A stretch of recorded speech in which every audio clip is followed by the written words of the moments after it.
Šiuo metu mes esame Continental bandymų poligone Laplandijoje, Švedijoje. Čia turime 7 skirtingas bandymų trasas, kurios sudaro daugiau nei 10 km. Šios trasos įrengtos taip, kad mes galime išbandyti padangas pačiomis įvairiausiomis sąlygomis ir kelių dangomis, kurios gali pasitaikyti mūsų klientams. Sausas asfaltas, šlapias asfaltas, skirtingų savybių ledo paviršiai, sniego danga. Mūsų vairuotojai, bandytojai ir inžinieriai čia randa optimalias sąlygas bandyti naujas žeminės padangas.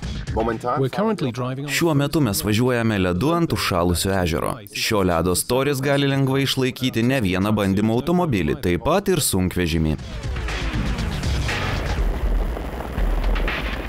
Naujai sukurtomis žieminėmis Continental padangomis prieš joms patenkant į rinką bandymų metu nuvažiuojama apie 500 000 kilometrų ir atliekama apie 20 skirtingų testų, taip užtikrinant jų tinkamumą bendro naudojimo keliams. Tokiu būdu mes galime užtikrinti maksimalų padangos saugumą visose kelyje pasitaikančiose situacijose.